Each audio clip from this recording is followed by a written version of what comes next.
এই ছবিটা একটু ভালো করে দেখেন ভাই। বন্যার পানিতে আটকে পড়া এক পিতা, গলা সমান পানি প্রায় নাকের কাছাকাছি, তার ছোট্ট দুই সন্তানকে বাঁচানোর জন্য সর্বোচ্চ চেষ্টা করতেছেন। আরেকটা ছবিতে দেখলাম এক গর্ভবতী, 9 মাসের গর্ভবতী এক নারী গাছের ডালে আশ্রয় নিয়ে কোন রকম নিঃশ্বাস নিয়ে বাঁচতেছেন।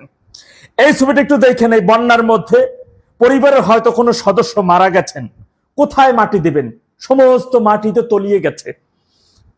তাই কলা গাছের ভেলা বানাইয়া তাকে ভাসাইয়ে দিচ্ছে। কতটা অমানবিক দৃশ্য! এই খবরটা একটু দেখেন, রয়টার্স নিউজ করেছে, তা থেকে কালবেলা নিয়ে নিউজ করেছে কপি কইরা, যে বন্যায় ৪০ জনের অধিক মানুষ মারা গেছেন এবং ১০ লক্ষ মানুষ এখন পানিবন্দী অবস্থায় রয়েছেন বাংলাদেশে। খবরে আসছে ৪০ জন মারা গেছেন, শতাধিকের উপরে। সমকাল একটা নিউজ করলো যে ১০ লক্ষের অধিক মানুষ পানিবন্দী অবস্থায়, কিন্তু সরকার কর্তৃক তাদের যে ত্রাণের বাজেট দিয়েছে সেখানে জন প্রতি পাইছেন মাত্র ২৮ টাকা। ঢাকার বাইরে, ঢাকার মধ্যে এই দৃশ্যটা দেখেন। বিএনপির কেন্দ্রীয় কার্যালয় এখন পানির নিচে। দেখলাম বিএনপির ওই যে বিসি ছাড়া রুহুল কবির রিজভি রিক্সায় করে কোন রকম প্রাণ নিয়ে বেঁচে যাইতেছেন। আজকে বন্যায় দেশের লক্ষ লক্ষ মানুষ পানিবন্দী অবস্থায়, কিন্তু সরকার কেন সেই পানিবন্দী অবস্থায় থাকা ব্যক্তিদের উদ্ধারের জন্য কেন এত অবহেলা করতেছেন? চট্টগ্রাম, সিলেট সহ সারা দেশে যে বন্যায় কবলিত মানুষ বাঁচার জন্য নিঃশ্বাস নিয়ে কোন রকম বেঁচে থাকার লড়াই করতেছেন, তাদেরকে কেন সরকার ন্যূনতম সহযোগিতা করতেছেন না? কেন এই বন্যায় আটকা পড়া মানুষের প্রতি সরকারের এত অনীহা? কেউ কি বলতে পারবেন আওয়ামী লীগ সরকারের গত ১৫ বছরে বন্যায় কখনো বিএনপির অফিসে ডুবে গেছে? দেখাইতে পারবেন?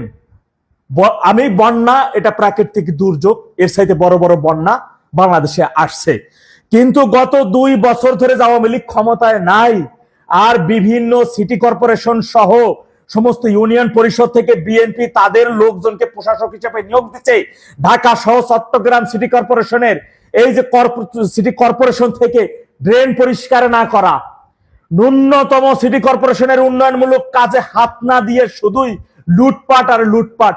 এত বন্যা হইতেছে, তার মধ্য থেকেও দেখলাম চট্টগ্রাম সিটি কর্পোরেশন যে প্রশাসক রয়েছে, যে গণ্ড মূর্খ, সেই মূর্খ বলতেছে বন্যা আরো বেশি হইতো যদি প্রধানমন্ত্রী এত তদারকি না করতো।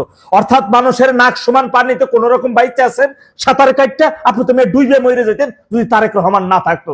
এই হয়েছে ওর বক্তব্য।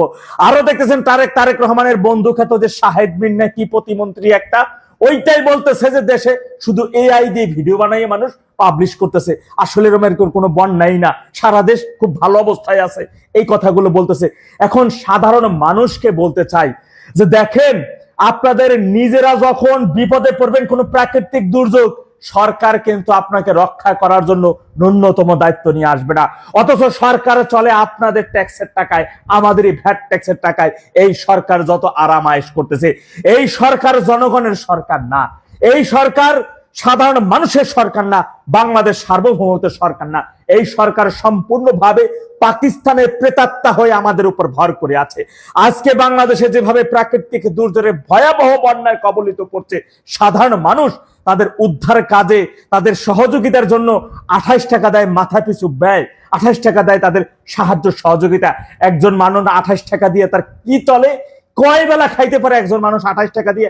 একবার বলতে পারেন আপনারা ভাইরা আমার? তাহলে কেন এই বন্যায় কবলিত ১০ লাখের অধিক মানুষকে রক্ষার জন্য, সহযোগিতার জন্য সরকারের এত অনীহা? এই প্রশ্ন সাধারণ জনগণের কাছে রেখে গেলাম। আপনারা ফেসিস্ট তারেকের কাছ থেকে এই প্রশ্নের উত্তরটা পারলে একটু বুঝে নিয়েন। আর ঢাকা সিটিতে যারা আছেন বন্যার মধ্যে আটকা পড়ে যাওয়া, আপনারা একটু অ্যানালাইজ করেন যে এই বছর যেভাবে বন্যায়, এই যে কয়দিন আগেও কোরবানি ঈদে মেট্রো রেলের নিচে গরুর হাট বসাইয়া তার যে বজ্র, সেই বজ্র কোথায় ফেলছে? ড্রেনের মধ্যে ফেলেছে। ড্রেন পরিষ্কার করতে কেউ দেখেছেন? বাসাবাড়ির অলিগলির মধ্য দিয়া ড্রেন পরিষ্কার করতে কখনো দেখেছেন? দেখেন নাই। গত 2 বছরে কোন প্রকার ড্রেনে হাত দেয় নাই এই সিটি কর্পোরেশন। আগে চলছে যে ছোট বাসুর আসিফ মাহমুদ সজীব ভুইয়া ঢাকা সিটি, আর এখন বিএনপির 2 লুলা বাসুর 2 মহানগর উত্তর দক্ষিণে দিয়ে দিছে, ওরা কোনোদিন ওইখানে হাত দেয় নাই। ওরা আছে লুটপাটের মহাব্যস্ত, জনগণের জন্য ওরা না। পরিশেষে চট্টগ্রাম শহর, সারা দেশে থাকা আওয়ামী লীগের নেতা কর্মী ভাই এবং বোনদের কাছে অনুরোধ করব, বন্যায় কবলিত বিপদগামী ভাইদের পাশে দাঁড়ায়েন। আপনাদের পক্ষ থেকে সর্বাত্মক তাদেরকে সহযোগিতা করার চেষ্টা করেন। আমরা জানি একদিকে পুলিশই, অন্যদিকে বিএনপির মব সন্ত্রাসীদের ওভারটেক করে আপনাদের চলতে হচ্ছে, তার মধ্য থেকেও আপনাদের জায়গা থেকে সর্বাত্মক চেষ্টা করবেন তাদের পাশে থাকার জন্য।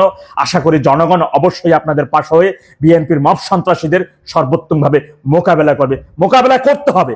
এই দেশকে বাঁচাতে হলে, সাধারণ মানুষকে বাঁচতে হইলে, এই দেশের সার্বভৌমত্ব রক্ষা করতে হলে অবশ্যই বিএনপি, জামাতি, জুলাই, জঙ্গি এই মব সন্ত্রাসীদের বিরুদ্ধে সাধারণ মানুষকে ফুঁসে উঠতে হবে। তা না হলে কেউ রক্ষা পাবে না, কোনো একজন সাধারণ মানুষ রক্ষা পাবে না ওই হায়নাদের হাত থেকে।